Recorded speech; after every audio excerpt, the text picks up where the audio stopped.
Good evening, viewers, and thank you for joining us here at Channel 12 Environmental News. On tonight's news program, a story that hits close to home regarding hikes in the Pacific Northwest. Local residents are noticing an increase in the human traffic and a decrease in the quality of the forested surroundings and natural atmosphere they are accustomed to enjoying. Many hikers contribute this to the massive push for an increase in deforestation in the area. This deforestation has limited hiking options and in turn changed the level of biodiversity due to the increased traffic the human presence is creating in what is left of our forests.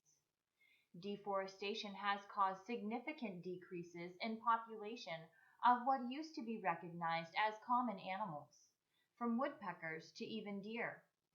Recent studies on the forest floor of our hiking locations have shown a decrease of soil organisms, which can lead to a change in plant decomposition, changing the biodiversity on each increasing level of plant and animal life, and ultimately what is deemed the circle of life in our forests.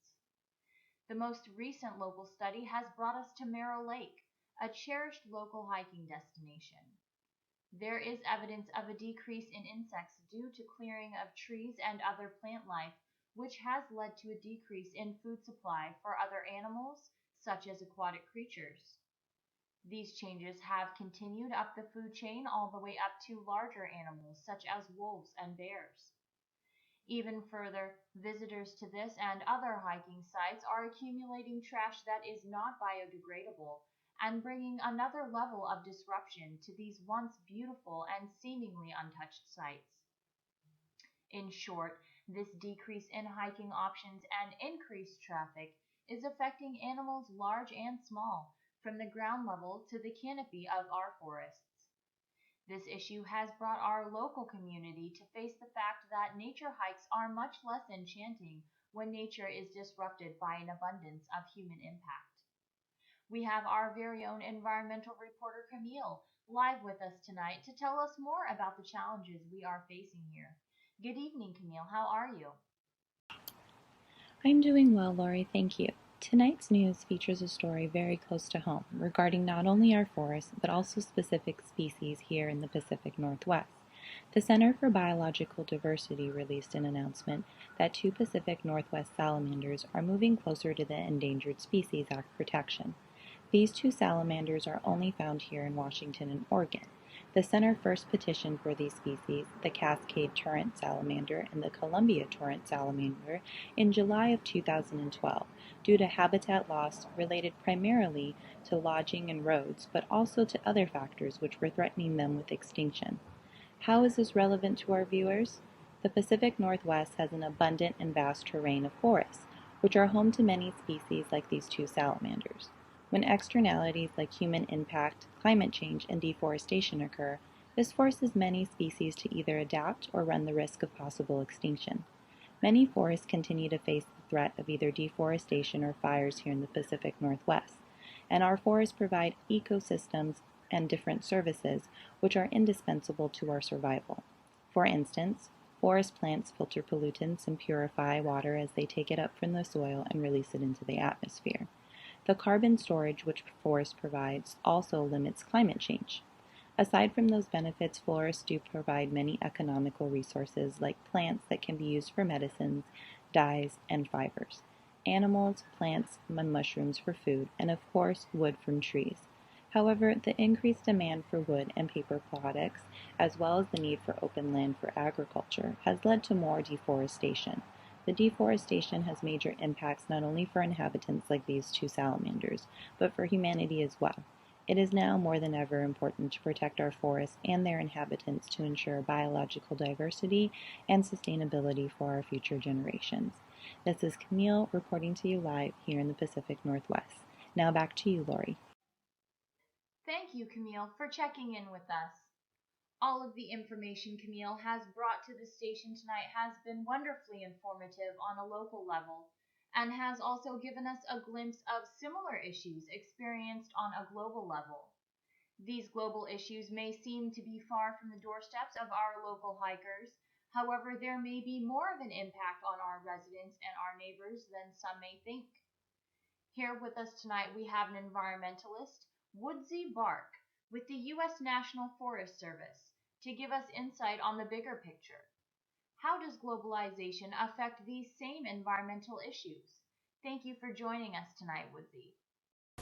Oh, you're very welcome, Candy, and thank you for allowing me the time to educate and build awareness with your viewership about globalization and its effect on the environment, both positively and negatively.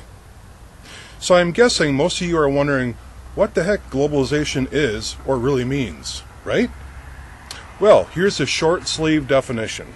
Globalization is the process of integrating views, products, ideas, companies, cultures, and trade, to name just a few, from around the world which interconnects us internationally. One could say it is the ongoing process of unifying countries from around the world. And the environment is simply our surrounding, which includes all living and non-living things that we interact with.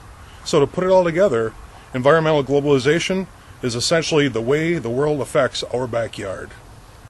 A rise in international trade can negatively affect our backyard environment.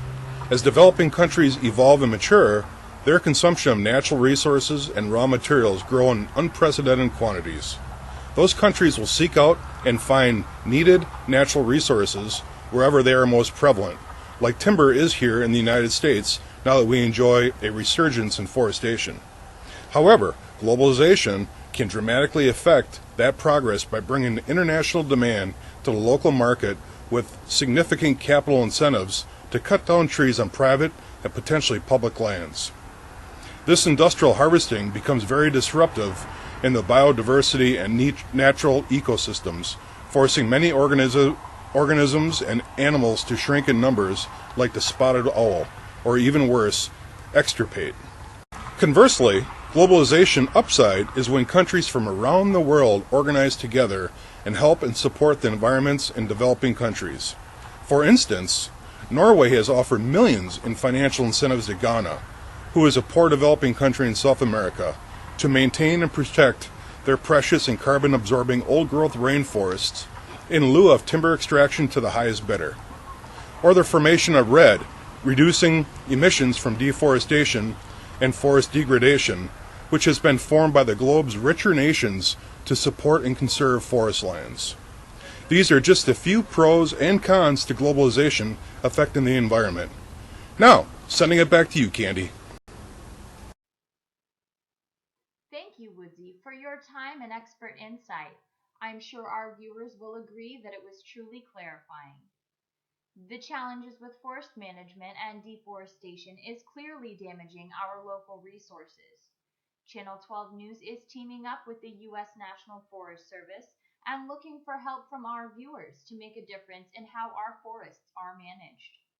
For those of you who are interested in fighting to preserve our forests, connect with us on our website for a list of upcoming events. We would like to ask our viewers tonight to consider the following question. What habits or actions can an individual utilize to minimize negative human impact on the biodiversity of our local forests? Please take a moment to respond with your thoughts on our Facebook page. This is Candy with Channel 12 Environmental News signing out. Thank you for watching.